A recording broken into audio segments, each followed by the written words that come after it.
Hello students, कैसे हैं आप सब। मैं डॉक्टर मंजू सिंह आपके सामने अपना एक और वीडियो लेकर उपस्थित हूँ, जो है फिजिकल फिटनेस यानी शारीरिक पुष्टि पर। इससे पिछला वाला जो मेरा वीडियो था वो था शारीरिक शिक्षा से संबंधित, और ये शारीरिक शिक्षा एवं योगा पेपर का सेकंड यूनिट का टॉपिक है फिजिकल फिटनेस या शारीरिक पुष्टि। शारीरिक शिक्षा और योगा पेपर 2 वर्षीय बीएड पाठ्यक्रम में सेकेंड ईयर में, और BSc BEd BA BEd integrated program में फोर्थ ईयर में ये पेपर चलता है।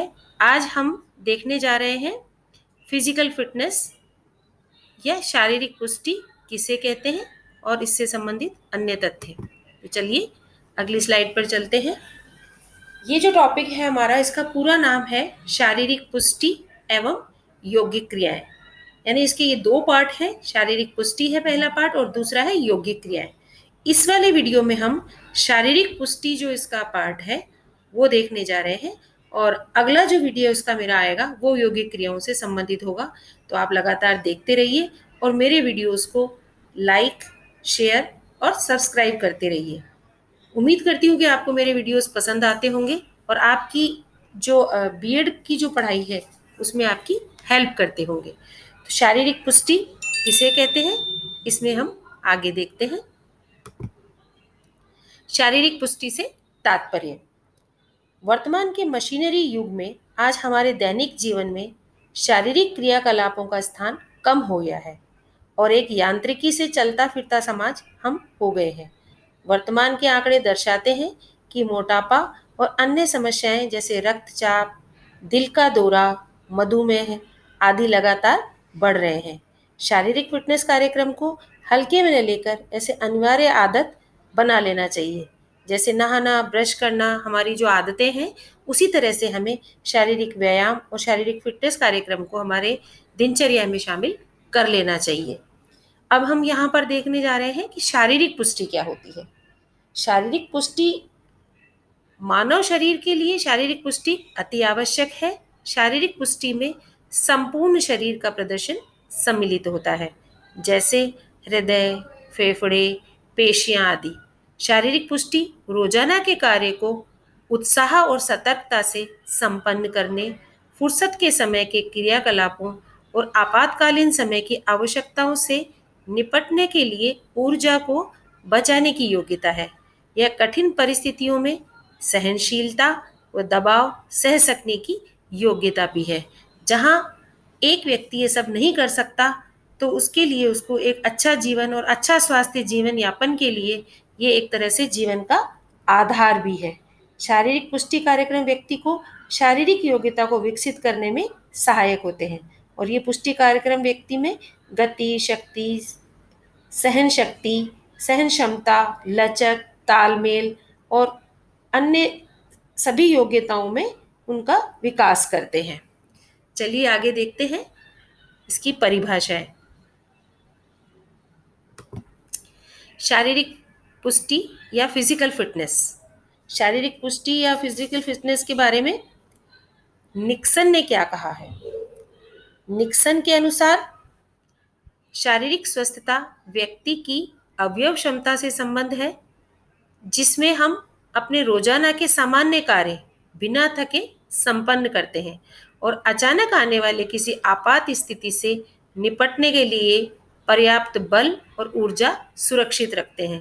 तो निक्सन महोदय ने जो कहा है, उनके अनुसार शारीरिक स्वस्थता या शारीरिक पुष्टि व्यक्ति की अवयव क्षमता से संबंधित है, और जिसमें हम रोजाना के सामान्य कार्य, यानी हम जो दिनचर्या में हमारे जो पूरे कार्य सुबह से लेकर रात तक करते हैं, उसमें जो हमारे जो सामान्य कार्य हैं वो हम बिना थके संपन्न कर सके, ऐसी हमारी शारीरिक क्षमता होनी चाहिए। और अचानक अगर कोई आपात स्थिति हमारे शरीर के सामने आ जाए, यानी अचानक हम बीमार पड़ जाएं या अचानक हमारे किसी अंग पर किसी तरह का बुरा प्रभाव पड़ जाए या कोई दुर्घटना घट जाए, तो ऐसी आपात स्थिति में हमारे अंदर जो बल है और हमारे शरीर में जो ऊर्जा है वो ऐसी हो कि इस आपात स्थिति का सामना कर सके। ऐसी आपात स्थिति के लिए हमारे अंदर बल और ऊर्जा सुरक्षित हो। तो इस तरह से निक्सन महोदय की जो ये परिभाषा है बहुत ही सार्थक लगती है शारीरिक पुष्टि के अर्थ के लिए। मानव शरीर के लिए शारीरिक स्वस्थता बहुत ही जरूरी है, क्योंकि अगर शारीरिक स्वास्थ्य नहीं होगा तो बिना शारीरिक स्वास्थ्य के हम हमारे दैनिक जीवन के लिए जो कार्य हैं वो भी ठीक ढंग से नहीं कर पाएंगे। अगली परिभाषा हम देखते हैं कि किरचनेर के अनुसार किरचनेर महोदय ने क्या कहा है। किरचनेर के अनुसार स्वस्थता वह स्थिति है जो व्यक्ति द्वारा किए जा सकने वाले कार्यों की डिग्री को लक्षित करे। स्वस्थता व्यक्तिगत मामला है। ये प्रत्येक व्यक्ति को उसे उसकी अंतःशक्ति के साथ अत्यधिक प्रभावी तरीके से क्रियान्वित करने की योग्यता प्रदान करती है। कार्य करने की क्षमता स्वस्थता के शारीरिक, मानसिक, भावनात्मक और सामाजिक तत्वों पर निर्भर करती है। ये सभी एक दूसरे से जुड़े हैं और परस्पर अन्योन्याश्रित है। यानी किरचनेर महोदय ने जो परिभाषा दी है वो अत्यंत विस्तृत रूप से दी है और ये मानते हैं कि जो शारीरिक स्वस्थता या शारीरिक पुष्टि जो है या फिजिकल फिटनेस जो है वो प्रत्येक व्यक्ति का एक तरह से व्यक्तिगत मामला है। अब व्यक्तिगत मामला किस तरह से है कि हर व्यक्ति की जो शारीरिक पुष्टि है वो भिन्न भिन्न प्रकार की होती है। बहुत सारी ऐसी चीजें हैं जो उसकी शारीरिक पुष्टि या शारीरिक स्वास्थ्य पर प्रभाव डालती है या उस मानव की शारीरिक पुष्टि को प्रभावित करती है। तो यानी शारीरिक स्वस्थता एक तरह से व्यक्तिगत मामला है और प्रत्येक व्यक्ति उसकी अंतःशक्ति के साथ बहुत ही प्रभावी तरीके से क्रियान्वित करने की योग्यता वह उसे प्रदान करती है। कार्य करने की क्षमता भी सभी व्यक्तियों की अपनी अलग अलग होती है और स्वस्थता के लिए शारीरिक, मानसिक, भावनात्मक और सामाजिक तत्व सभी उसकी शारीरिक स्वस्थता को प्रभावित करते हैं एक तरह से। और ये जितने भी तत्व हैं ये सब एक दूसरे से आपस में जुड़े हुए हैं और एक दूसरे पर एक निर्भर भी करते हैं। यानी एक का काम दूसरे के बिना नहीं चल सकता है। चलिए आगे और देखते हैं। American president council on physical fitness and sports के अनुसार शारीरिक उपयुक्तता से तात्पर्य उस योग्यता अथवा सामर्थ्य से है जिसे दिन प्रतिदिन के कार्यों को अनावश्यक रूप से बिना थके हुए इस तरह चुस्ती फुर्ती तथा उत्साहपूर्वक करते रहना कि उन्हें करने के बाद भी फालतू समय में अपने मनोरंजन संबंधी क्रियाओं तथा आकस्मिक अनिवार्य कार्यों को करने हेतु पर्याप्त शक्ति बची रहे। यह भी बहुत ही अच्छी परिभाषा है जिसमें बहुत विस्तृत रूप से शारीरिक पुष्टि को बताया गया है। American president council of physical fitness and sports के अनुसार जो ये परिभाषा दी गई है उसमें इन्होंने बताया है कि शारीरिक उपयुक्तता से तात्पर्य या शारीरिक पुष्टि से तात्पर्य उस योग्यता या सामर्थ्य से है। यानी किसी व्यक्ति में यह योग्यता कि वो अपने दिन प्रतिदिन के कार्य, हमारे जो दिन प्रतिदिन के कार्य हैं जो सुबह से शाम तक हमें करने ही करने हैं, उन कार्यों को अनावश्यक रूप से बिना थके, यानी हम बीमार हैं तो हो सकता है हम थक जाएं, लेकिन बिना किसी कारण के अगर हम थक जाते हैं या हम चुस्ती फुर्ती से और उत्साह से उस कार्य को नहीं कर सकते हैं तो हम कहीं ना कहीं शारीरिक रूप से अनफिट हैं। इसलिए उन्हें करने के लिए अनावश्यक रूप से दिन प्रतिदिन के कार्यों को अनावश्यक रूप से चुस्ती फुर्ती और उत्साह से करते रहना और उन्हें करने के बाद फालतू समय में, यानी ये सारा काम कर लेने के बाद भी हमारे पास जो कुछ समय बचता है उसमें हम अपने मनोरंजन से संबंधित क्रियाएं और आकस्मिक कोई अनिवार्य कार्य को करने के लिए भी हमारे पास में शक्ति बची रहे।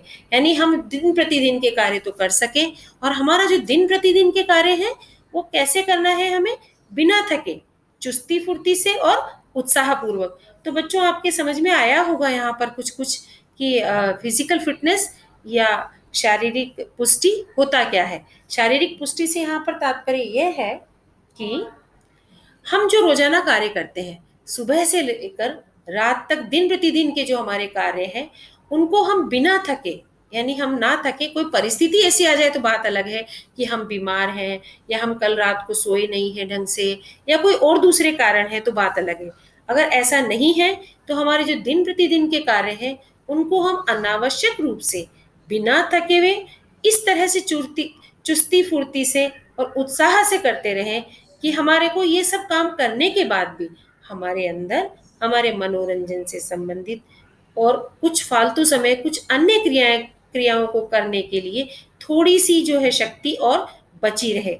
या फिर आकस्मिक रूप से हमारे सामने कोई काम आ जाए, मान लीजिए हमने दिन प्रतिदिन का सारा कार्य भी कर लिया और हमने फालतू समय में मनोरंजन भी कर लिया, और बाद में हमें याद आया, हमें सोने से पहले याद आया कि अरे कल हमें बहुत कुछ कोई लेक्चर देना है, तो उसकी तैयारी करनी है मान लीजिए, या अचानक से कोई हमारे घर पे गेस्ट आ गए हैं, इस तरह का कोई काम आ गया है, तो भी हमारे पास थोड़ी सी एक शक्ति बची रहे और उसे हम फिर कर सकें। तो यानी दिन प्रतिदिन के कार्य को उत्साह और चुस्ती से करें और बिना थके करें, और मनोरंजन के लिए भी थोड़ा सा समय हो।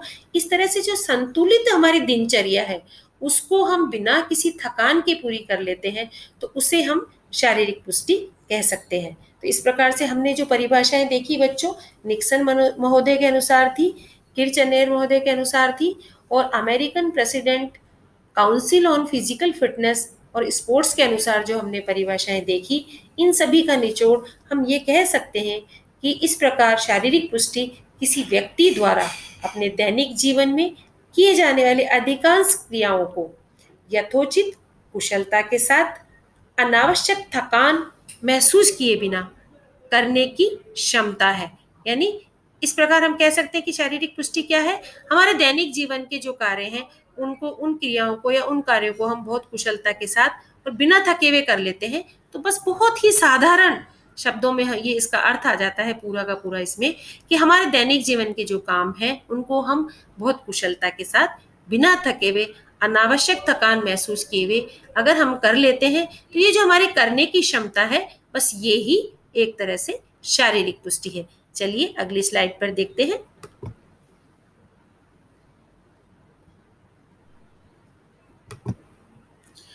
शारीरिक पुष्टि को प्रभावित करने वाले घटक, यानी अभी हमने देखा कि शारीरिक पुष्टि होती क्या है, अब हम देखने जा रहे हैं शारीरिक पुष्टि को प्रभावित करने वाले घटक, कि कौन कौन से ऐसे घटक हैं जो शारीरिक पुष्टि को एक तरह से प्रभावित करते हैं। यानी उस हमारे जो शारीरिक पुष्टि है, हर व्यक्ति की अपनी अलग अलग होती है। वो अलग अलग क्यों होती है, ऐसे कौन से कारण हैं जो उसको प्रभावित करते हैं। तो प्रभावित करने वाले घटक में हम देख रहे हैं, तो आपको इस चार्ट में दिखाई दे रहा है कि शारीरिक पुष्टि और सुयोग्यता को प्रभावित करने वाले कारक या घटक, या फिर हम ऐसा कह सकते हैं कि शारीरिक पुष्टि को प्रभावित करने वाले घटक। जैसे हम यहाँ से शुरू करते हैं इसके मध्य से, तो इसमें आता है नियमित व्यायाम। यानी अगर कोई व्यक्ति नियमित व्यायाम करता है तो वह शारीरिक रूप से पुष्ट माना जाता है। व्यायाम साधारणतया शारीरिक पुष्टि को बढ़ाता है। यदि व्यायाम नियमित रूप से किया जाता है तो वह अपेक्षाकृत शारीरिक पुष्टि को अधिक प्रभावित करता है, और ये शारीरिक रूप से पुष्ट भी वह व्यक्ति रहता है। जबकि नियमित व्यायाम न करने वाले व्यक्ति की शारीरिक पुष्टि में कमी आ जाती है। व्यायाम मांसपेशियों, हृदय और फेफड़ों को अच्छी कार्यकारी दशा में रखता है। यानी आपने देखा होगा कि जब हम व्यायाम नहीं करते हैं, या जो व्यक्ति व्यायाम नहीं करते हैं, तो वो बहुत जल्दी से किसी काम को करने में थक जाते हैं, और जबकि अगर जो व्यायाम करते हैं तो वो किसी उनकी शारीरिक क्षमता अच्छी हो जाती है, और वो किसी कार्य को करने में जल्दी से नहीं थकते हैं और बहुत देर तक भी उस कार्य को कर सकते हैं। और इसके जो व्यायाम के जो प्रकार हैं वो भी इसमें तो नहीं दिखाए गए हैं, लेकिन व्यायाम के कुछ प्रकार भी हैं। जैसे पहला इसमें आता है कि एरोबिक एक्सरसाइज या वायवी व्यायाम। दूसरा आता है कि तनन वाले व्यायाम, जो थोड़ा सा एक स्ट्रेचिंग वाले एक्सरसाइजेज होती है। और तीसरे आते हैं कि स्ट्रेंथन वाले या दृढ़ता वाले व्यायाम। तो एक तरह से एरोबिक वाली एक्सरसाइजेज, फिर दूसरी आती है स्ट्रेचेज वाली एक्सरसाइजेज, और तीसरी आती है स्ट्रेंथन वाली एक्सरसाइजेज। तो इस तरह से नियमित व्यायाम करने वाले व्यक्ति की जो है शारीरिक पुष्टि नियमित व्यायाम नहीं करने वाली व्यक्ति से अलग होती है, और दोनों में भिन्नता होती है। दूसरा अगला हम देखते हैं आराम। यानी हम जब काम कर लेते हैं तो काम कर लेने के बाद में हमें या हमारे शरीर को आराम की जरूरत भी पड़ती है, और आराम भी कहीं ना कहीं हमारे शारीरिक पुष्टि को प्रभावित करता है। यानी जो लोग लगातार काम करते रहते हैं तो उनको काम करने की क्षमता कम हो जाती है। उसकी बजाय अगर हम थोड़ा काम कर लें, बीच में थोड़ा आराम कर लें, फिर से हम अपने काम में जुट जाएं, और इस तरह से हम बीच बीच में विराम लेते हुए जब काम करते हैं तो फिर हमारी क्षमता बढ़ जाती है। तो इसलिए आराम भी हमारी शारीरिक पुष्टि को प्रभावित करता है। इससे अगला पॉइंट आता है प्रशिक्षण की मात्रा। यानी हम जो प्रशिक्षण लेते हैं किसी किसी भी खेल का या किसी भी एक्सरसाइज का या किसी शारीरिक क्रिया का, तो प्रशिक्षण की मात्रा भी इसमें हमारी शारीरिक पुष्टि को प्रभावित करती है। प्रशिक्षण की मात्रा भी निश्चित रूप से शारीरिक पुष्टि पर प्रभाव डालती है। यदि प्रशिक्षण की मात्रा कम होती है तो शारीरिक पुष्टि या योग्यता भी कम होती है। प्रशिक्षण की मात्रा यदि धीरे धीरे बढ़ाई जाए या अतिरिक्त प्रशिक्षण की मात्रा का अनुकूलन ठीक होता जाए तो निश्चित तौर पर कहा जा सकता है कि व्यक्ति की शारीरिक पुष्टि या योग्यता भी बढ़ जाती है। इससे अगला आता है आयु। आयु का प्रभाव भी निश्चित रूप से हमारी जो शारीरिक पुष्टि है उस पर पड़ता है। इसीलिए आपने देखा होगा कि जो बच्चे हैं उनकी जो कार्य क्षमता है थोड़ी अधिक होती है, युवाओं की अच्छी होती है, मध्यम प्रकार की होती है, और जब हम वृद्धावस्था की तरफ बढ़ते हैं तो हमारी जो क्षमता है वो और थोड़ी सी कम हो जाती है और हम उतने शारीरिक रूप से पुष्ट नहीं होते हैं, और हम जो हमारी दिनचर्या है उसको भी बहुत अच्छी तरह से कुशलता पूर्वक नहीं कर पाते हैं वृद्धावस्था के कारण, और इसीलिए वृद्धावस्था भी इसको प्रभावित करती है। अगला जो इसमें बिंदु आता है प्रभावित करने वाले घटकों में, वो आता है दबाव और तनाव। यानी अगर हम दबाव और तनाव में काम करते हैं तो भी हमारी ये जो दबाव और तनाव है ये भी हमारी शारीरिक पुष्टि को प्रभावित करते हैं। अधिक दबाव और तनाव के कारण व्यक्ति की मनोवैज्ञानिक शक्ति प्राय कम हो जाती है, जिसके फलस्वरूप शारीरिक शक्ति व सहनशीलता में भी कमी आ जाती है। अतः कह सकते हैं कि दबाव और तनाव भी व्यक्ति की शारीरिक पुष्टि को प्रभावित करते हैं, क्योंकि शक्ति व सहनशीलता शारीरिक पुष्टि के घटक भी है। तो इस तरह से दबाव और तनाव में हम काम करते हैं तो वो भी शारीरिक पुष्टि हमारी शारीरिक पुष्टि को कहीं ना कहीं प्रभावित करती है। बीमारी, यानी कोई व्यक्ति अगर बीमार है तो भी जो स्वस्थ व्यक्ति है उससे उसकी शारीरिक पुष्टि अलग होगी, इसीलिए बीमारी भी कहीं ना कहीं शारीरिक पुष्टि को प्रभावित करती है। उससे अगला आता है पर्यावरण। यानी हम जहाँ पर रह रहे हैं वहाँ का वातावरण या वहाँ का पर्यावरण, वो भी हमारी शारीरिक पुष्टि को एक तरह से प्रभावित करता है।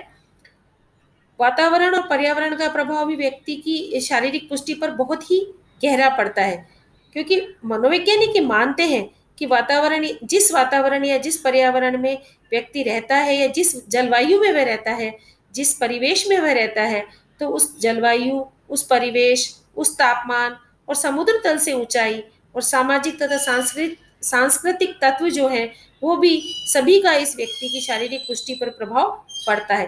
तो ये सर्वमान्य तथ्य है कि ठंडी जलवायु वाले क्षेत्रों में जो व्यक्ति रहते हैं उन्हें शारीरिक पुष्टि गर्म जलवायु वाले व्यक्तियों से अधिक होती है। इसी प्रकार सामाजिक व सांस्कृतिक गतिविधियां भी व्यक्ति की शारीरिक पुष्टि को प्रभावित करती है। अपने पूर्वजों से जो हमें लेकर पैदा हुए हैं वो हम में विद्यमान है, लेकिन हमें क्या बनना है, कैसे विकसित होना है, ये सब हमारे आसपास के पर्यावरण और आसपास के वातावरण द्वारा तय किया जाता है। क्योंकि एक बीज जब तक अंकुरित या वृद्धि नहीं करेगा तब तक कि उसे कोई अनुकूल वातावरण या ऐसा अनुकूल पर्यावरण उसे ना मिले।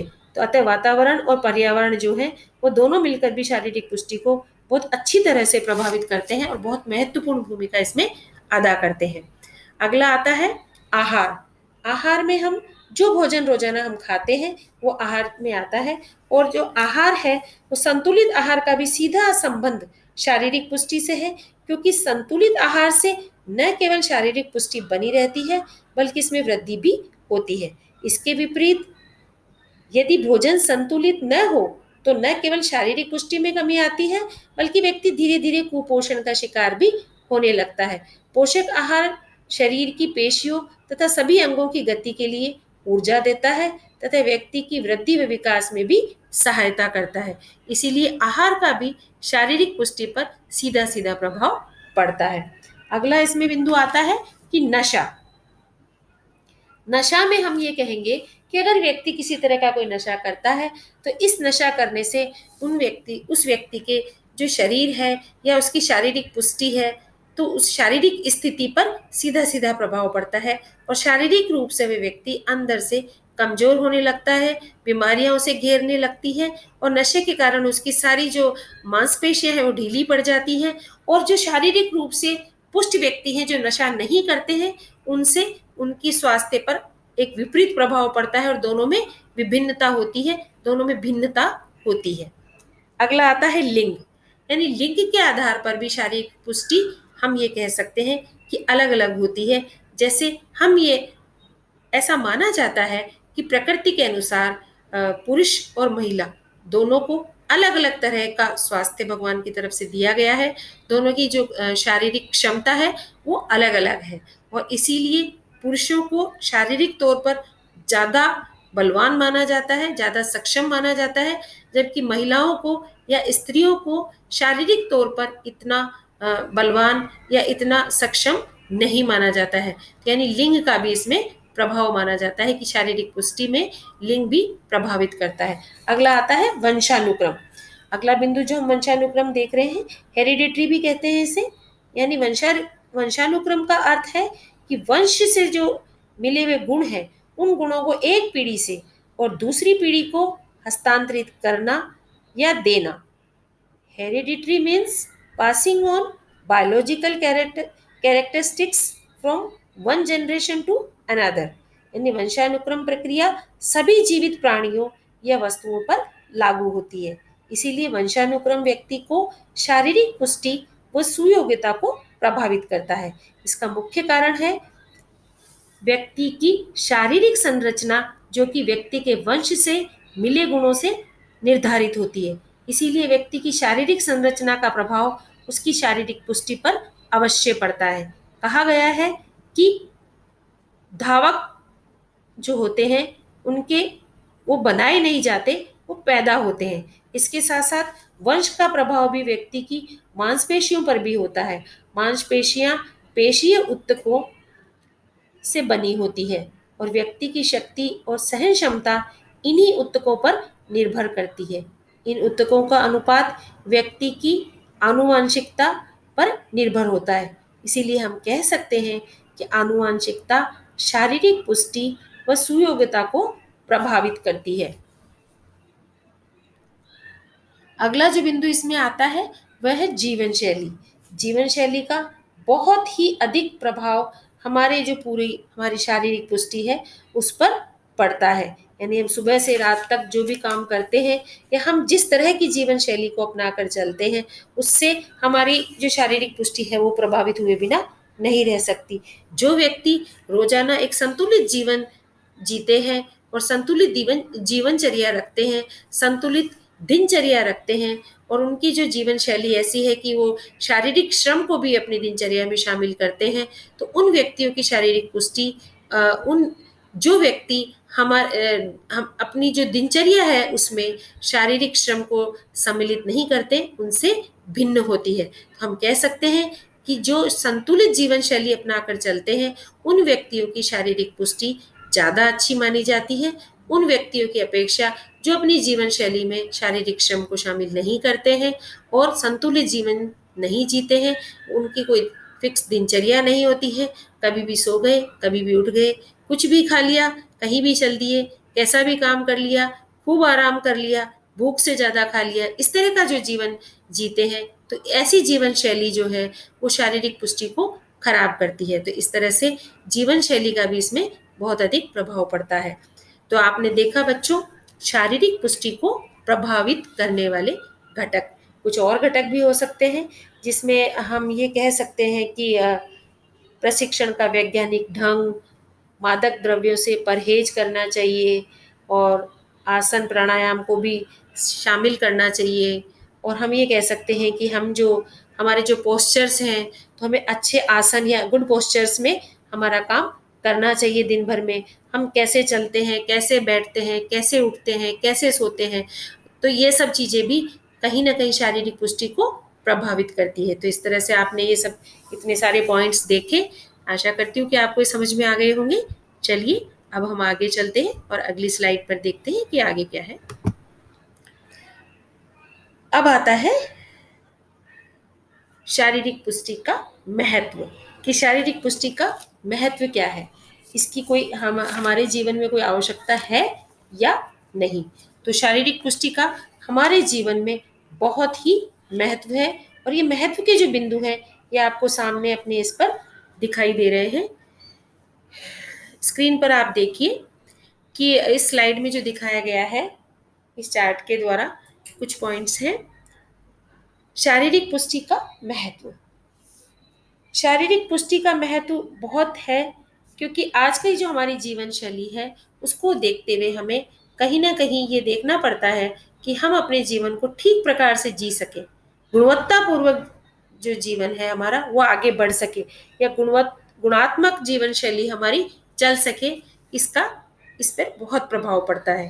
तो इसमें जो पहला बिंदु है वह है कि एक लंबी और स्वस्थ जीवन जीने के लिए, या एक लंबा और स्वस्थ जीवन जीने के लिए शारीरिक पुष्टि व्यक्ति को सक्रिय जीवन शैली की ओर बढ़ावा देती है, जिससे वह खुशहाल और संतुलित जीवन यापन करता है। एक पूर्ण रूप से पुष्ट व्यक्ति केवल शारीरिक रूप से ही तंदुरुस्त नहीं होता, बल्कि उसमें बहुत सारे दूसरे गुण भी होते हैं, और वो इस तरह से उन गुणों को लेकर के और अच्छी दिनचर्या को निभाते हुए वो बहुत अच्छी प्रकार से अपनी पूरी जो जिंदगी है उसको अच्छे से निभा पाता है।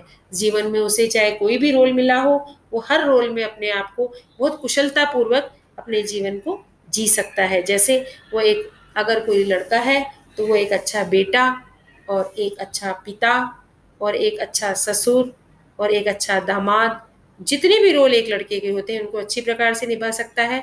और अगर एक लड़की है तो एक अच्छी पुत्री या एक अच्छी बेटी, एक अच्छी बहू, एक अच्छी माँ, एक अच्छी सास, और इस तरह से एक अच्छी नागरिक, ये सारी वो अपने जीवन में निभा सकती है। और इस तरह से सारे रोल निभाते हुए एक लंबी और स्वस्थ जीवन शैली जीवन वो जी सकती है। तो शारीरिक पुष्टि का इसलिए महत्व है कि अगर हमारी शारीरिक पुष्टि ठीक है, शारीरिक स्वास्थ्य हमारा ठीक है, या हमारी फिजिकल फिटनेस ठीक है, तो हम एक अच्छा जीवन जीते हैं और एक लंबी यात्रा जीवन की तय करते हैं। अगले बिंदु पर चलते हैं। अगला बिंदु है जीवन का आनंद की प्राप्ति। अब जीवन का आनंद की प्राप्ति में हम ये कह सकते हैं कि हमें जो भगवान ने जीवन दिया है, इस जीवन को हमें पूरा करके और हमें जाना है एक दिन, लेकिन हम इसको ठीक प्रकार से आनंद पूर्वक कैसे जिए। अगर हम ठीक से हमारी दिनचर्या नहीं रखते हैं, हमारे शारीरिक स्वास्थ्य का ध्यान नहीं रखते हैं, तो कई बीमारियां हमें घेर लेंगी, और ऐसे में जब हम जीवन जिएंगे तो हम आगे बढ़ेंगे तो हम ठीक प्रकार से अपने जीवन को नहीं जी पाएंगे। तो अगर हमें जीवन का आनंद लेना है तो बीमारियों को दूर रखते हुए, शारीरिक स्वास्थ्य को कायम रखते हुए, शारीरिक पुष्टि से आगे बढ़ेंगे। हमारी शारीरिक पुष्टि ठीक होगी तो हम हमारे जीवन का आनंद ठीक प्रकार से ले सकेंगे। जैसा कि शारीरिक पुष्टि के अर्थ में ही आपने देखा था कि उसके अर्थ में ये बताया गया है कि हमारी जो रोज की दिनचर्या है पूरे दिन की, उसको हम कुशलता पूर्वक और बिना थके पूरा कर लें। तो हम वो तभी कर सकते हैं कि जब हम हमारे शारीरिक तौर पर हम पुष्ट हों, और हमें हमारे जो जीवन है उसका आनंद भी तभी आएगा। तो इसलिए जीवन जीने का आनंद भी, अगर शारीरिक तौर पर हम पुष्ट हैं, फिजिकल फिटनेस हमारी अच्छी है, तो फिर हम बहुत अच्छी प्रकार से अपने जीवन को जी सकते हैं। आगे चलते हैं। अगला पॉइंट है शरीर से वसा को दूर रखना। हम जो कहते हैं कि अगर शरीर में वसा की मात्रा ज़्यादा हो जाती है तो इसका प्रभाव हमारे हृदय पर पड़ता है, और हार्ट अटैक जैसी बीमारी से हम ग्रसित हो सकते हैं। तो इसीलिए हमारे शरीर से कोलेस्ट्रॉल या वसा दूर रहे और हम ठीक प्रकार से अपना जीवन जी सकें, पूरी आयु से हमारे जीवन को जी सकें, और हार्ट अटैक जैसी जो बीमारियां हैं उनसे हम दूर रह सकें। इसके लिए हमें शारीरिक पुष्टि जो है हमारी, वो कहीं ना कहीं एक बहुत अच्छा रोल अदा करती है। और अगर हम शारीरिक तौर पर पुष्ट हैं, शारीरिक क्रियाओं को हमारे दिनचर्या में शामिल करते हैं, शारीरिक श्रम को पूरा करते हैं, और हमारी जो दिनचर्या है उसको संतुलित रखते हैं, तो हमारे शरीर से जो वसा है उसको हम दूर रख पाएंगे, और हमारा हृदय स्वस्थ रहेगा। और अगर स्वस्थ हृदय होगा तो हम ठीक प्रकार से अपने कार्य को कर सकेंगे। आगे हम देखते हैं कि अगले जो पॉइंट है उनमें कि तेज दिमाग, यानी जब हमारा शरीर स्वस्थ होगा तो फिर कहीं ना कहीं हमारा दिमाग भी हमारी मदद करेगा, और हम उस तेज दिमाग को काम में ले सकेंगे। अगर हमारा शरीर ही स्वस्थ नहीं होगा तो फिर हम बहुत तरह से परेशान रहेंगे, तो हमारा दिमाग भी उस तरह से काम नहीं कर सकेगा, और हमारी कार्य कुशलता में भी कहीं ना कहीं इसका प्रभाव पड़ेगा। इसलिए हमारा दिमाग सही तरीके से काम तभी करता है जब हमारा शरीर एक तरह से स्वस्थ होता है। अगला इसमें है कि मन स्थिति में सुधार, यानी हमारी जो मन की स्थिति है अगर हम शारीरिक तौर पर पुष्ट हैं तो हम हमेशा सकारात्मक बने रहते हैं, हम हमेशा ऊर्जावान बने रहते हैं, हमारे अंदर हमेशा उत्साह होता है और हमारा जो काम है हम उसको बहुत उत्साह के साथ हमारी जो दिनचर्या है उसको निभा सकते हैं। और अगर हमारी शरीर ही सही नहीं है, शारीरिक पुष्टि ही हमारी ठीक नहीं है, हम शारीरिक तौर पर हम फिजिकल फिट नहीं कहे जाते हैं, तो फिर हमारी मन स्थिति भी वैसी ही हो जाएगी। हम डल हो जाएंगे, हम बहुत ही इस तरह से हो जाएंगे, निराश हो जाएंगे, हमारे को किसी काम में मन नहीं लगेगा और हमारी जो दिनचर्या है उसको भी हम ठीक प्रकार से नहीं निभा पाएंगे। अगला जो बिंदु आता है वह है कि ऊर्जा शक्ति को बढ़ा ऊर्जा और शक्ति की क्षमता को बढ़ाना। यानी हमारी जो ऊर्जा है वो हमें कहाँ से मिलती है? हमें खाने पीने से मिलती है, या हमें सूर्य से मिलती है, हमें आराम करने से मिलती है, हमें श्वास लेने से मिलती है। और इस तरह से हमारी ऊर्जा जो है और हमारी जो शक्ति है, अगर हम शारीरिक तौर पर पुष्ट हैं तो हमारी ऊर्जा और हमारी शक्ति ये दोनों मिलकर हमारी क्षमता को बढ़ाएंगे। और अगर हमारे पास में हमारी शारीरिक पुष्टि ही ठीक नहीं है, फिजिकल तौर पर हम फिट नहीं हैं, तो हमारी ऊर्जा और हमारी शक्ति भी कम होगी और इससे हमारी क्षमता भी कम होगी। तो हम जो भी कार्य करेंगे उसको हमारी क्षमता कम होने से, शारीरिक क्षमता कम होने से, मानसिक क्षमता कम होने से किसी कार्य को हम ठीक प्रकार से नहीं कर सकेंगे। अगले पॉइंट पर चलते हैं, हड्डियों को मजबूत बनाने में। हमारी जो हड्डियां हैं वो भी हमारे शरीर में बहुत एक अहम रोल अदा करती हैं। अगर हम शारीरिक तौर पर पुष्ट हैं तो फिर हमारी हड्डियां भी मजबूत ही होंगी, क्योंकि शारीरिक तौर पर पुष्ट हम जब भी होते हैं कि जब हम संतुलित आहार लेते हो। बहुत सारे हमने पहले जो इसके तत्व देखे थे प्रभावित करने वाले, उसमें आपने देखा था, तो उसमें ये भी आता है कि हम संतुलित आहार लेंगे, संपूर्ण शारीरिक श्रम करेंगे, ठीक प्रकार से आराम करेंगे। ये सब जब हम करते रहेंगे तो हमारा शरीर है वो स्वस्थ रहेगा, शारीरिक पुष्टि हमारी ठीक रहेगी, फिजिकल तौर पर हम फिट रहेंगे, तो हमारी हड्डियां भी अपने आप में मजबूत रहेगी, क्योंकि हम आहार भी ऐसा लेंगे कि हमारे में कैल्शियम वगैरह की कमी भी नहीं होगी। और इस तरह से शारीरिक पुष्टि का महत्व बहुत ही है हमारे जीवन में। और इसके अलावा भी बहुत सारी और चीजें इसमें आ सकती हैं। जितना मैंने देखा, मेरे समझ में आया, मैंने इसमें शामिल किया है। चलिए अगली स्लाइड पर चलते हैं। शारीरिक पुष्टि के घटक, कि शारीरिक पुष्टि के घटक, या हम ये कह सकते हैं कि शारीरिक पुष्टि के अंग। इसमें जो पहला दिखाई दे रहा है वह है ताकत। अब ताकत में क्या चीज आती है? हर व्यक्ति की अपनी ताकत अलग अलग होती है। ये हम ये कह सकते हैं कि हर व्यक्ति के अंदर एक तरह से काम करने की जो क्षमता है वो अलग अलग होती है। कुछ व्यक्ति किसी काम को बहुत जल्दी करके थक जाते हैं और कुछ व्यक्ति किसी काम को बहुत देर तक भी कर सकते हैं या बहुत ज्यादा देर तक भी कर सकते हैं। तो ताकत या पावर हम किसे कहेंगे? उस सीमा तक जहां विरोध के बावजूद पेशियों को सिकुड़ने तथा संकुचित होने की क्रिया से ताकत अथवा बल पैदा कर सके, किसी वस्तु या व्यक्ति को पकड़े रहना। आपने देखा होगा कि बचपन में हम या बड़े होकर भी हम पंजा लड़ाते थे।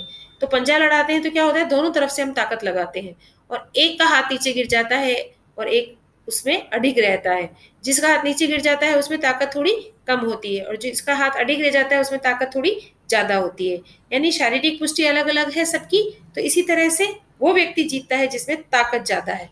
ताकत एक तरह से किसी चीज को या किसी वस्तु को पकड़े रहना है, यानी कितनी ताकत से हम किसी चीज को पकड़ के रख सकते हैं।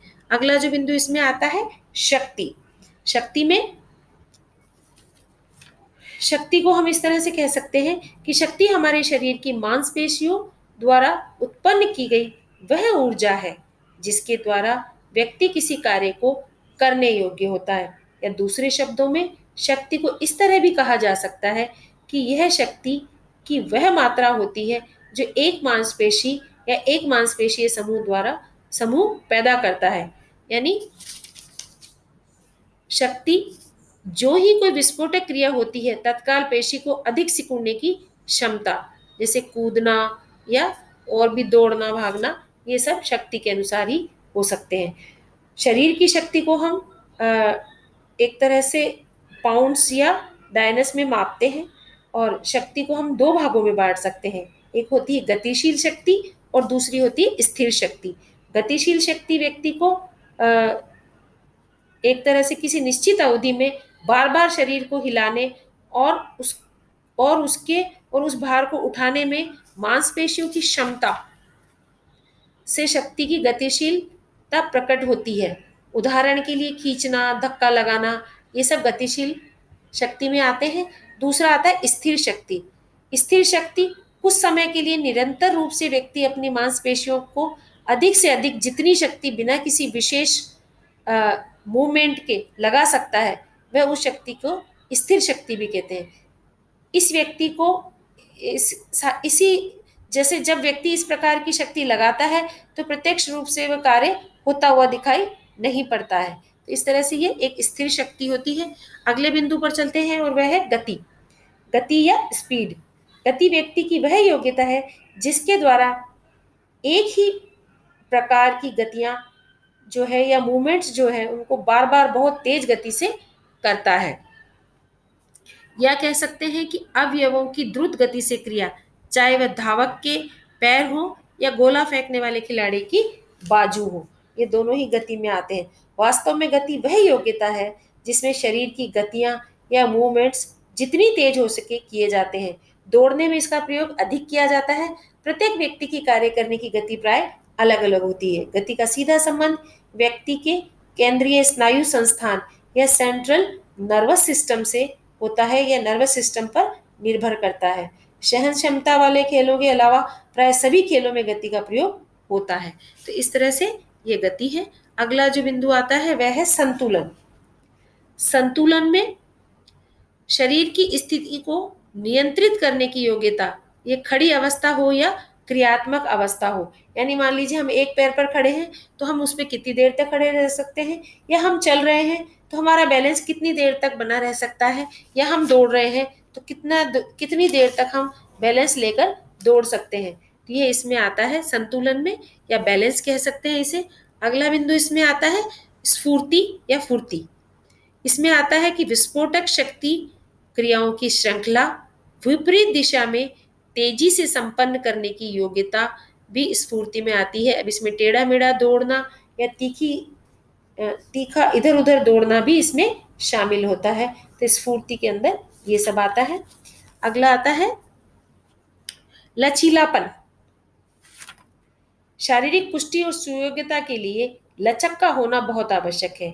व्यक्ति के शरीर के जोड़ों में गति क्षमता को भी लचक कहते हैं। शारीरिक पुष्टि के लिए एक व्यक्ति में लचक भी एक आवश्यक कंपोनेंट है। जिस व्यक्ति के शरीर में अधिक लचक होती है वह व्यक्ति बिना किसी कष्ट के उतनी ही आसानी और कुशलता से कार्य कर सकता है। जिन व्यक्तियों के शरीर में लोच कम होती है वे व्यक्ति आकर्षक लगते हैं, उनका व्यक्तित्व भी प्रभावित करता है। लचक के द्वारा व्यक्ति की गति की सीमा में वृद्धि होती है।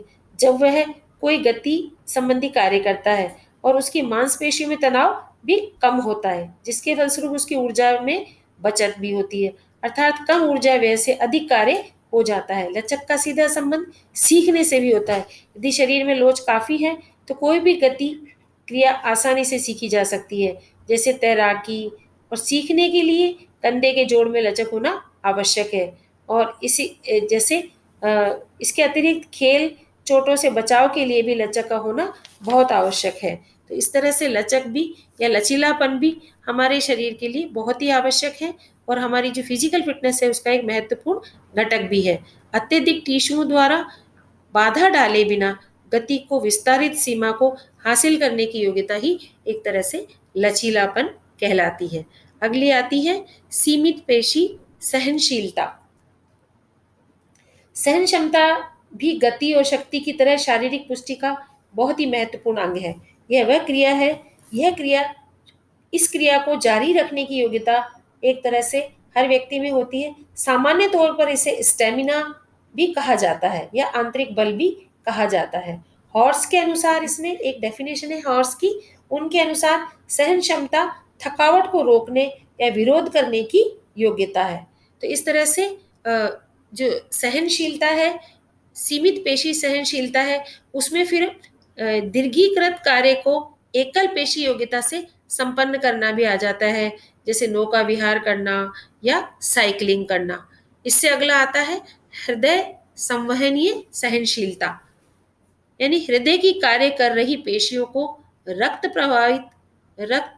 प्रवाहित करने की और इसे उपयोग में लाने की एक तरह से क्षमता हम कह सकते हैं। इसमें लंबी दूरी की दौड़ आदि आ जाती है और ये हृदय से संबंधित होती है कि हमारे हृदय में कितनी सहनशीलता है, हम कितनी देर तक किसी कार्य को जारी रख सकते हैं एक ही गति से। लंबी लंबी दूरी की जो दौड़ है वो इसमें इसीलिए शामिल है क्योंकि हम जब थोड़ा सा कोई काम करते हैं, थोड़ा सा दौड़ते हैं, थोड़ा सा खेलते हैं, तो हमारे हृदय की जो क्षमता है वहां पर कम होती है, सहनशीलता कम होती है, तो हम जल्दी थक जाते हैं। इसीलिए इसमें हृदय संबंधी सहनशीलता भी आ जाती है कि शारीरिक तौर पर जो व्यक्ति पुष्ट होगा उसकी हृदय संबंधी सहनशीलता अधिक होगी। अगला आता है तालमेल। उपरोक्त सूचीबद्ध घटकों को संगठित करने की योग्यता ताकि क्रियाओं को प्रभावशाली तरीके से हासिल किया जा सके उसे तालमेल कहते हैं। और इस तरह से तालमेल का भी बहुत बड़ा रोल है शारीरिक पुष्टि के घटक में। इससे अगला आता है शक्ति सहनशीलता। अब यहाँ पर शक्ति और सहनशीलता दोनों को मिलाया गया है कि वास्तव में किसी गति या भार को अधिक समय तक अपने ऊपर स्थिर रखने की व्यक्ति के शरीर की संरचनात्मक क्षमता के परिणाम को उसकी सहन क्षमता कहा जाता है। अर्थात व्यक्ति थकान को किस सीमा तक दूर रख सकता है, कार्य मानसिक हो या शारीरिक, सहन क्षमता को थकावट की दिशा में प्रशिक्षण के द्वारा बढ़ाया भी जा सकता है। इसमें वृद्धि करने के लिए प्रशिक्षण में भी वृद्धि करनी आवश्यक है। सहन क्षमता का सीधा संबंध व्यक्ति के संस्थानों से होता है। अर्थात यदि सहन क्षमता बढ़ती है तो विशेष रूप से श्वसन संस्थान तथा रक्त प्रवाह संस्थान को की कार्यकुशलता में भी वृद्धि होती है। और मूल रूप से सहन क्षमता दो प्रकार की भी होती है, एक छोटी अवधि की और एक लंबी अवधि की। और इस तरह से हम इसको देख सकते हैं दो प्रकारों में भी। तो आपने देखे बच्चों, ये थे शारीरिक पुष्टि के घटक। चलिए अगले स्लाइड पर चलते हैं और देखते हैं आगे क्या है। अब आ रहे हैं शारीरिक पुष्टि के लाभ। निश्चित रूप से शारीरिक पुष्टि के बहुत लाभ हैं और इसीलिए हर व्यक्ति को शारीरिक तौर पर पुष्ट होना चाहिए या फिजिकल तौर पर फिट होना चाहिए। आप देख रहे हैं स्लाइड में भी ये सभी अलग अलग एक्सरसाइजेस कर रहे हैं और ये एक्सरसाइजेस जो है उनका हमारी शारीरिक पुष्टि में बहुत अधिक रोल है। शारीरिक पुष्टि के कई प्रकार के लाभ हैं। शारीरिक पुष्टि के लाभ में व्यायाम केवल ओलंपिक में पदक प्राप्त करने या सुपर मॉडल के लिए ही जरूरी नहीं है, एक अच्छा जीवन जीने में भी अच्छा मददगार साबित होता है। व्यायाम करने से असाध्य बीमारियों, अक्षमता और आकस्मिक मौत से भी बचते हैं। यानी व्यायाम सिर्फ हम ये सोचें कि ओलंपिक में जो पदक रेस होती है उसमें या हम कोई एक अच्छा सुपर मॉडल बन जाए इसके लिए जरूरी है, तो ऐसा नहीं है। व्यायाम हमारी जो स्वस्थ जीवन शैली है उसका एक अंग है, अभिन्न अंग है। ये हमें असाध्य बीमारियों से दूर रखता है, हमारी क्षमता को बढ़ाता है और हमारी आकस्मिक मौत से हमको बचाता है। इसमें जो पहला बिंदु आता है वह है उन्नत स्वास्थ्य। शारीरिक पुष्टि के लाभ में तो इसमें आता है पहला बिंदु उन्नत स्वास्थ्य। उन्नत स्वास्थ्य होगा तो शारीरिक पुष्टि भी अच्छी होगी। उन्नत स्वास्थ्य में जो पहला बिंदु है वह है हृदय की कार्य क्षमता बढ़ना। यानी अगर हमारा स्वास्थ्य उन्नत है तो फिर हमारी जो हृदय की कार्य क्षमता है वो भी अधिक होती है और हम अच्छी प्रकार से किसी कार्य को कर सकते हैं बिना थके और बिना हाफे और बिना किसी घबराहट के। अगले बिंदु जो है इसमें वो है फेफड़ों की कार्य क्षमता बढ़ना। यानी हृदय की कार्य क्षमता के बाद हम देखते हैं कि फेफड़ों की कार्य क्षमता भी अधिक हो जाती है और हम जो श्वास लेते हैं वो हमारी श्वास की जो गति है, हम चाहे कितने भी श्रम का काम कर लें वो हमारी ठीक रहती है अगर हम शारीरिक तौर से पुष्ट है तो फेफड़ों की कार्य क्षमता बढ़ जाने से हम जो काम कर रहे हैं उसमें हम जल्दी से नहीं थकते हैं, जल्दी से हमारी सांस नहीं फूलती है और हम ठीक प्रकार से और एक गति को रखते हुए हम किसी काम को बहुत देरी तक भी कर सकते हैं, चाहे वो कितने भी शारीरिक श्रम वाला कार्य हो। अगला आता है पेशियों की कार्य क्षमता बढ़ना। यानी शारीरिक पुष्टि अगर हमारी है तो हमारी जो मांसपेशियां हैं, हमारी जो पेशियां हैं उनकी कार्य क्षमता भी बढ़ जाती है। हमने देखा हृदय की कार्य क्षमता बढ़ जाती है, फेफड़ों की कार्य क्षमता बढ़ जाती है और पेशियों की कार्य क्षमता भी बढ़ जाती है। उन्नत स्वास्थ्य के हम ये बिंदु देख रहे थे। आगे हम देखते हैं इसी में तंत्रिका तंत्र की कार्य क्षमता बढ़ना, यानी अगर हमारा स्वास्थ्य शारीरिक पुष्ट पुष्ट है हम या फिजिकल फिट है, तो हमारा स्वास्थ्य उन्नत होगा। और उन्नत स्वास्थ्य में क्या क्या पॉइंट्स आ जाएंगे कि हृदय की कार्य क्षमता ठीक होगी, यानी हमारा जो हृदय है वो ठीक प्रकार से कार्य करेगा, हमारे जो फेफड़े हैं वो ठीक प्रकार से कार्य करेंगे, हमारी जो पेशियां हैं वो भी बहुत अच्छी तरह से काम करेगी, हमारा तंत्रिका तंत्र है वो भी ठीक प्रकार से कार्य करेगा। चलिए अगली स्लाइड पर चलते हैं और देखते हैं आगे। कोलेस्ट्रॉल का स्तर भी हमारा घटा रहेगा, और कोलेस्ट्रॉल का स्तर भी हमारा घटा रहेगा, और जो हमारा हृदय है वो ठीक प्रकार से काम करेगा, क्योंकि कोलेस्ट्रॉल का जो स्तर है उसका सीधा सीधा प्रभाव हमारे हृदय पर पड़ता है। और हमारा जो कोलेस्ट्रॉल कम रहेगा या हमारा कोलेस्ट्रॉल बैलेंस रहेगा, तो हम कम से कम हृदयघात या हार्ट अटैक जैसी बीमारियों से दूर रहेंगे। कोलेस्ट्रॉल भी आपने सुना होगा कि दो तरह का होता है, एक गुड कोलेस्ट्रॉल होता है और एक बैड कोलेस्ट्रॉल होता है। जो गुड कोलेस्ट्रॉल है उसकी मात्रा तो हमारे शरीर में ठीक प्रकार से होनी ही चाहिए, जो बैड कोलेस्ट्रॉल है वो हमारे कम मात्रा में होने चाहिए, इसलिए हमें इसकी पूरी नॉलेज होनी चाहिए। और हम ये अगर हम कोलेस्ट्रॉल को ठीक बैलेंस रख सकते हैं या रख सकें, तो हम शारीरिक तौर पर पुष्ट होंगे। तो ये भी हमारे एक तरह से हमारे स्वास्थ्य का एक बहुत ही महत्वपूर्ण अंग या पार्ट कहा जा सकता है। अगला है रक्तचाप घटना, यानी रक्तचाप या ब्लड प्रेशर घटना या बढ़ना। यहाँ पर घटना लिखा है, लेकिन मैं ये कहूंगी कि चाहे रक्तचाप घटे या बढ़े, दोनों ही स्वास्थ्य के लिए बहुत ही नुकसानदायक है, क्योंकि हमारा रक्तचाप ठीक रहे, बैलेंस रहे। आपने सुना होगा 80 और 120, ये हमारा जो बैलेंस रक्तचाप है उसका एक तरह से आकलन है कि 80 और 120 पर हमारा रहता है तो बैलेंस रक्तचाप माना जाता है। अब चाहे वो रक्तचाप घट रहा हो या बढ़ रहा हो, दोनों ही हमारे स्वास्थ्य के लिए खतरनाक है। तो हमें पूरी कोशिश करनी चाहिए कि हमारा रक्तचाप एक तरह से ठीक रहे, बैलेंस रहे। और जो शारीरिक तौर पर पुष्ट लोग हैं उनका रक्तचाप ठीक रहता है। शारीरिक तौर पर पुष्ट लोग हैं वो शारीरिक श्रम करते हैं, शारीरिक क्रियाएं करते हैं, और उनका सीधा प्रभाव रक्तचाप पर भी पड़ता है। अगला इसमें आता है बीमारियों का जोखिम कम होना, यानी जो लोग शारीरिक तौर पर पुष्ट होते हैं, फिजिकल फिट होते हैं, शारीरिक क्रियाएं करते हैं, शारीरिक श्रम करते हैं, तो उनमें बीमारियों का जोखिम कम होता है, जैसा कि आज की जीवन शैली में बहुत ज्यादा देखने को मिल रहा है। अगला है लीन शरीर का होना, यानी अगर शारीरिक तौर पर हम फिट हैं तो हमारा शरीर जो है वो बहुत मोटा नहीं होगा और बहुत पतला भी नहीं होगा, बिल्कुल बैलेंस होगा। जितना वेट, जितनी हमारी हाइट है उसके अनुसार ही हमारा वेट भी होगा।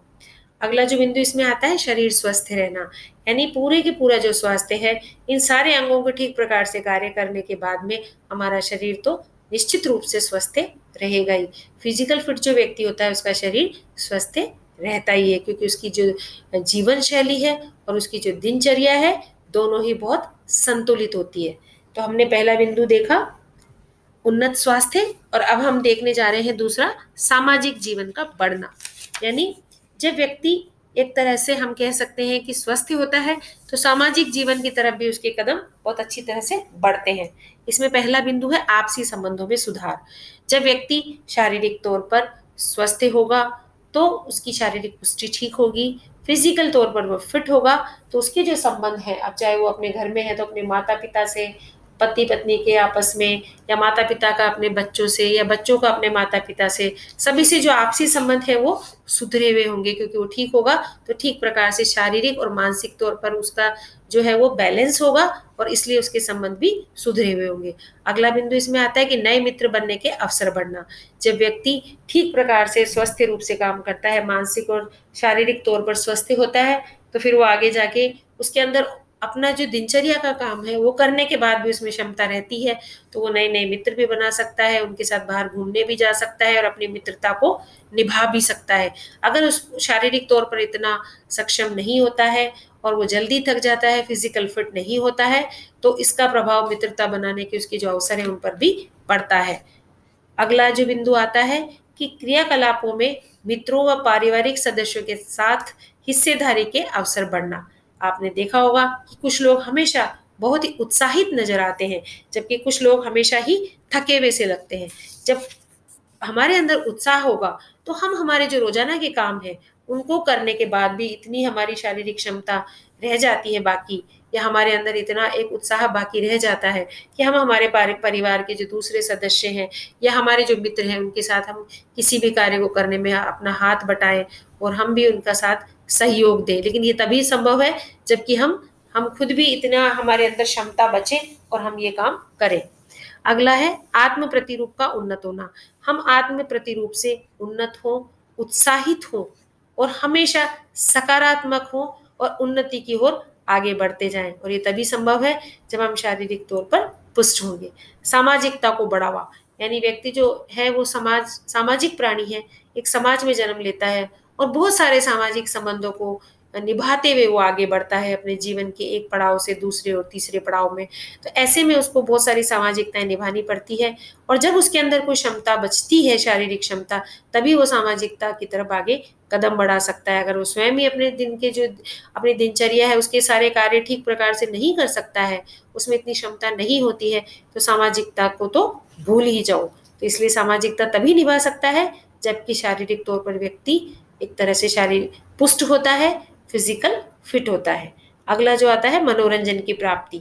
आपने इसके अर्थ में भी देखा था, डेफिनेशंस में भी ये चीज आई थी कि जब व्यक्ति हमारे जो दिनचर्या के काम है उसको करने के बाद हमारे खाली समय में मनोरंजन के लिए भी कुछ समय निकाल सके और कुछ क्षमता निकाल सके, वो शारीरिक पुष्टि में आता है। तो मनोरंजन की प्राप्ति भी तभी संभव है जबकि वो शारीरिक तौर पर पुष्ट है या फिजिकल फिट है। चरित्र निर्माण में सहायक, यानी चरित्र निर्माण, हमारी सोच सकारात्मक होगी, हम नैतिक गुणों से परिपूर्ण होंगे, सामाजिकता को निभाते हुए आगे बढ़ रहे होंगे, तो हमारा चरित्र भी ठीक ही होगा, और इस चरित्र निर्माण को हम ठीक रखेंगे तो हमारी सामाजिकता भी बढ़ती जाएगी।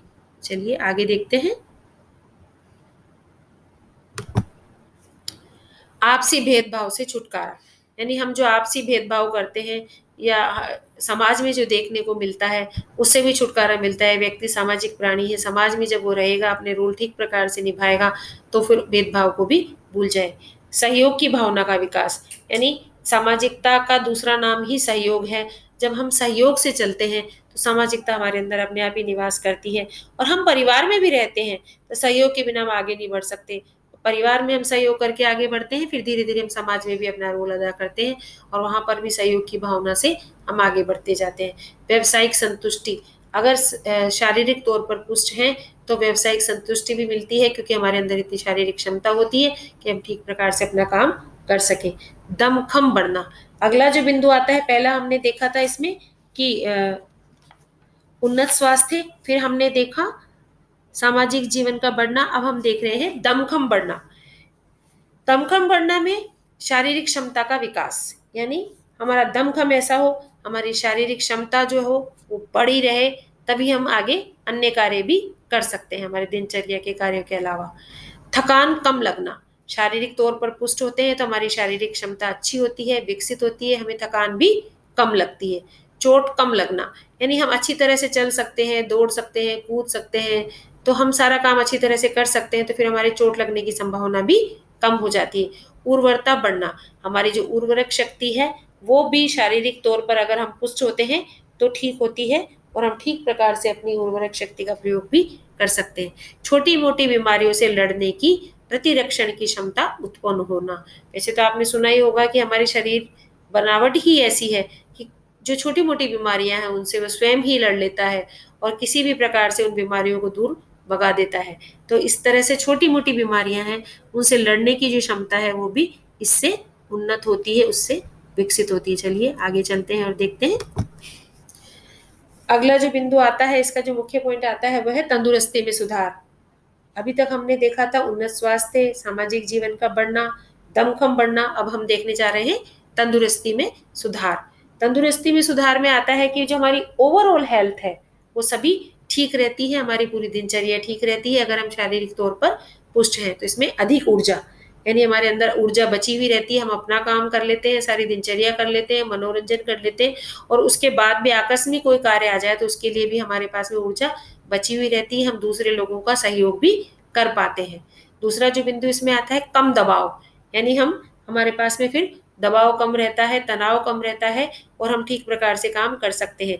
जिस व्यक्ति के हाथ पैर नहीं चलते, स्पीड उसकी कम होती है काम करने की, तो उसके पास में दबाव भी बहुत हो जाता है, तो कम दबाव रहता है। अच्छी नींद आना, शारीरिक तौर पर हम पुष्ट होते हैं, फिजिकल फिट होते हैं, तो हमें नींद अच्छी लगती है, भूख अच्छी लगती है, हमारी पूरी दिनचर्या ठीक रहती है, हमारी पूरी शारीरिक क्षमता ठीक रहती है और इस तरह से हम एक अच्छा जीवन जीने का आनंद लेते हैं। तो अच्छी नींद आना भी इसमें शामिल है। अगला आता है दवाओं से जूझने की योग्यता का उन्नत होना। यानी अगर कोई व्यक्ति बीमार, वैसे तो जो शारीरिक तौर पर पुष्ट होते हैं वो लोग कम ही बीमार पड़ते हैं, अगर वो पड़ भी जाते हैं और वो कोई दवाइयाँ लेते हैं तो वो दवाइयाँ भी उनके बहुत अच्छा साथ देती हैं। क्यों? क्योंकि वो पहले ही शारीरिक तौर पर पुष्ट हैं, तो फिर क्या होता है, जो अपनी बीमारी से वो ठीक प्रकार से लड़ पाते हैं। तो ये दवाइयाँ भी उनकी बीमारी से जूझने में उनकी ये योग्यता जो है शारीरिक तौर पर पुष्टि, वो उन दवाइयों में भी मदद करती है और बीमारी का वो ठीक ढंग से सामना कर सकते हैं। मानसिक, अगला जो बिंदु आता है, मानसिक कुशाग्र रहता, यानी हमारी जो मानसिक कुशाग्रता है वो भी बढ़ जाती है। थोड़ा सा इसमें प्रिंटिंग मिस्टेक है कि हम मानसिक तौर पर कुशाग्र यानी तेज बुद्धि हो जाते हैं जब हमारा शरीर ठीक प्रकार से काम करता है, शारीरिक तौर पर हम पुष्ट होते हैं, तो हमारी जो मानसिक शक्ति है वो भी बढ़ जाती है।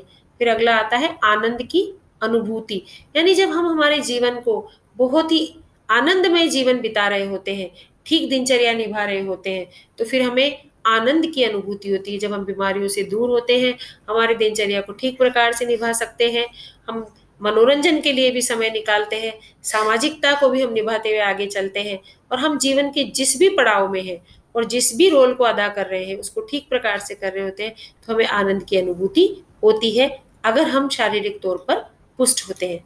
अगला है मानसिक संतुष्टि। जब हम ठीक प्रकार से ये सारे काम कर लेते हैं, हम सभी अपने रोल अच्छी तरह से निभा लेते हैं, व्यवसायिक तौर पर भी हम अपने काम अच्छी तरह से कर लेते हैं, as a boss, as a mother, as a father, as a brother, as a sister या एज ए डॉटर, हम अपने रोल अच्छी तरह से अदा करते हैं, तो हम मानसिक तौर पर भी कहीं ना कहीं संतुष्ट रहते हैं। अगला जो इसमें आता है और जो इस पॉइंट में तो अंतिम बिंदु नजर आ रहा है कि कार्य करने की क्षमता का विकास, यानी हम जब ठीक तरह से शारीरिक तौर पर पुष्ट होते हैं तो फिर हमारी जो कार्य करने की क्षमता है वो भी बढ़ जाती है और हम जो एक साधारण व्यक्ति काम करता है उससे अधिक काम कर सकते हैं। चलिए अगली स्लाइड पर चलते हैं। अब हम देखने जा रहे हैं कि विद्यालय स्तर पर शारीरिक क्रियाओं की आवश्यकता, यानी अभी तक हमने देखा था कि शारीरिक पुष्टि की अभी तक जो दूसरे सभी आयु वर्ग के लोगों के लिए क्या महत्व था, अब हम देखने जा रहे हैं कि विद्यालय स्तर पर इनकी क्या आवश्यकता है। तो हम देखते हैं कि स्वामी विवेकानंद ने कहा था कि भारतवर्ष में आज भगवत गीता की इतनी आवश्यकता नहीं है जितनी की खेल के मैदान की, यानी खेल के मैदान की आवश्यकता बहुत है। इसमें पहला बिंदु है कि शैशव काल के दौरान शारीरिक गतिविधियां वृद्धि और विकास के लिए परम आवश्यक है। यानी जब शिशु अवस्था में व्यक्ति आगे बढ़ रहा होता है तो उस समय उसको बहुत ही ज्यादा शारीरिक वृद्धि और विकास की वही एक उम्र होती है और उसी में वो आगे बढ़ रहा होता है। उसी समय उसकी बहुत ज्यादा इस तरह की ध्यान रखने की आवश्यकता भी होती है ताकि वो ठीक प्रकार से अपनी उसकी जो शारीरिक वृद्धि हो सके और उसके ठीक प्रकार से उसका विकास हो सके। तो इस तरह से शारीरिक वृद्धि और विकास, इसके लिए भी शारीरिक गतिविधियां बहुत आवश्यक है। अगला बिंदु इसमें आता है कि युवावस्था में शारीरिक क्रियाएं स्वास्थ्य को चुस्त दुरुस्त बनाए रखने के लिए आवश्यक है। यानी शैशव काल में हमने देखा, अब हम देख रहे हैं युवावस्था में भी यह आवश्यक है कि युवावस्था में व्यक्ति शारीरिक क्रियाएं करता है तो चुस्त दुरुस्त बना रहता है और वृद्धावस्था में शारीरिक क्रियाएं अंगों के कष्ट को रोकने के लिए और उसके उपचार के लिए भी आवश्यक है। यानी हमने देखा शैशव काल में शारीरिक गतिविधियां वृद्धि और विकास के लिए, युवावस्था में स्वास्थ्य को चुस्त दुरुस्त बनाए रखने के लिए और वृद्धावस्था में एक तरह से हम कह सकते हैं कि अंगों के कष्ट को रोकने के लिए और कोई बीमारी उनको ना हो और अगर कोई हो गई है तो उसका ठीक प्रकार से सामना कर सके और उसके उपचार के लिए आवश्यक है। इसमें वृद्धावस्था में शरीर स्वस्थ बना रहता है। चलिए आगे देखते हैं। सामान्य शिक्षा की भांति शारीरिक क्रियाएं भी एक जीवन पर्यंत चलने वाली विधा है। इसके कार्यक्रम में भाग लेने वाले सभी व्यक्तियों को, चाहे वह धनी हो या निर्धन, बच्चे हो या बूढ़े, महिला हो या पुरुष, बुद्धिजीवी हो या श्रमिक, उनकी अपनी प्रकृति एवं प्रवृत्ति के अनुसार लाभ प्राप्त होता है। बच्चा जब खेलता है तो उसका विकास होता है। किशोर शारीरिक क्रियाएं करता है तो उसको अपनी किशोर शारीरिक क्रियाएं करता है तो अपनी उपस्थिति हुई शक्तियों को वो उद्देश्यपूर्ण कार्यों में खर्च करता है। शारीरिक क्रियाओं से बच्चों की शारीरिक क्षमता बढ़ती है और बहुत से रोगों से बचाव में भी सहायता करता है।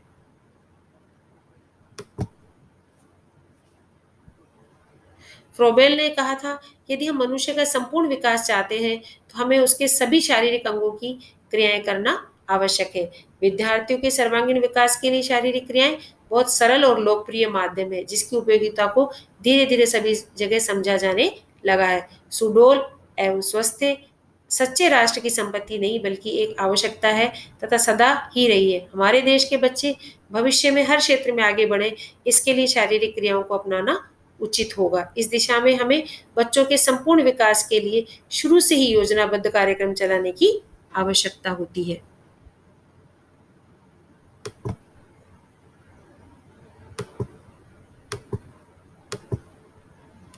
इस तरह से हमने ये पॉइंट्स देखे और हमने पूरी इस वीडियो में ये समझने की कोशिश की कि शारीरिक पुष्टि क्या होती है और शारीरिक पुष्टि के लिए किस तरह से कार्य किया जाता है। शारीरिक पुष्टि को पुष्ट बनाए रखने के लिए कैसे हम विद्यालय स्तर पर भी देख सकते हैं। अब विद्यालय स्तर की जब बात चल रही थी शारीरिक क्रियाओं की, तो इसमें हम आगे देख रहे हैं कि विद्यालय स्तर पर शारीरिक पुष्टि के उद्देश्य। विद्यालय में स्वास्थ्यपूर्ण वातावरण बनाए रखने के लिए शारीरिक पुष्टि आवश्यक है कि विद्यालय में स्वास्थ्यपूर्ण वातावरण बना रहेगा, बच्चे बीमार नहीं होंगे तो उनका पढ़ने में मन लगेगा। अगला बिंदु इसमें है कि बच्चों में स्वास्थ्यप्रद स्वाभाविक आदतों का विकास करना, यानी बच्चों में स्वाभाविक जो स्वास्थ्यप्रद आदतें हैं उनका स्वाभाविक तौर पे उनमें उनका विकास हो जाएगा, तो अपने आगे जाकर भी अपने स्वास्थ्य का ध्यान रख सकेंगे। इसमें अगला आता है कि संक्रामक रोगों से बचने का उपाय करना, यानी बच्चों का जो है उनको अलर्ट कर देते हैं तो वो संक्रामक रोगों से भी बच सकेंगे। विद्यालय स्तर पर इस तरह के प्रयास किए जाते हैं तो बहुत ही सराहनीय होते हैं, क्योंकि बच्चे स्कूल से ही अपना ये सीख लेते हैं कि संक्रामक रोगों से कैसे बचा जाए और उनको बचाया भी जा सकता है। विद्यालय, घर और समाज में उत्तम स्वास्थ्य की प्राप्ति के लिए आपसी सहयोग विकसित करना, यानी विद्यालय में, घर में और समाज में एक अच्छे स्वास्थ्य की प्राप्ति के लिए जो सहयोग की जरूरत है नागरिकों से, वो सारी जो सहयोग है वो उन सभी लोग आपस में एक दूसरे का कर सके, ऐसा विद्यालय स्तर से ही प्रयास किया जाना चाहिए। शारीरिक रोगों की जांच करना व सुधरने योग्य विद्यार्थियों को सुधारने की कोशिश करना। जब विद्यार्थियों की, पूरे विद्यालय के विद्यार्थियों की जांच की जाती है तो मोटे तौर पर ये पता चल जाता है कि किसी विद्यार्थी को कोई बीमारी है या नहीं है। अगर किसी को है तो उनके माता पिता को इस तरह का एक मैसेज भेज दिया जाता है, एक सूचना भेज दी जाती है और वो आगे अपने बच्चे का इलाज करवा लेते हैं। जैसे मान लीजिए किसी बच्चे को कम दिखाई दे रहा है, माता पिता का ध्यान उस तरफ नहीं गया है, तो उसके माता पिता को इस तरह की सूचना भेज दी जाती है कि अपने बच्चों की आंखों की जांच करवाएं, या कोई अन्य बीमारी है तो उस तरह की सूचना उनके माता पिता को भेज दी जाती है। तो इस तरह से विद्यार्थियों के स्वास्थ्य की तरफ उनके माता पिता का ध्यान भी आकर्षित करने की कोशिश की जाती है। सभी विद्यालयों के स्वास्थ्य का निरीक्षण करना और निर्देश देना, यानी सभी विद्यार्थियों के, यहाँ पर जो विद्यालय में जितने भी विद्यार्थी हैं सभी के स्वास्थ्य का निरीक्षण किया जाता है और सभी को उससे संबंधित निर्देश भी दिए जाते हैं और इस तरह की सूचनाएं उनके घर पर भी भेजी जाती है। सभी विद्यार्थियों में स्वास्थ्य संबंधी ज्ञान तथा अभिव्यक्ति का विकास करना, यानी सभी विद्यार्थी इतने अलर्ट नहीं होते हैं स्वास्थ्य के प्रति, तो उन सभी विद्यार्थियों को स्वास्थ्य संबंधी ज्ञान देना, उनको एक तरह से अवेयर करना और उनसे स्वास्थ्य के प्रति उनके एक तरह से अभिव्यक्ति उनमें उत्पन्न करना, ऐसी अभिव्यक्ति विकसित करना कि वो आगे जाकर भी अपने स्वास्थ्य के प्रति अलर्ट रहे और अपने स्वास्थ्य का ध्यान रख सके। व्यक्तिगत सफाई तथा स्वच्छता के बारे में न केवल ज्ञान कराना बल्कि अनुपालना भी कराना, यानी स्कूल में या विद्यालय में उन्हें सिखा दिया जाए कि उन्हें अपने शरीर के अंगों की सफाई ठीक प्रकार से कैसे करनी है।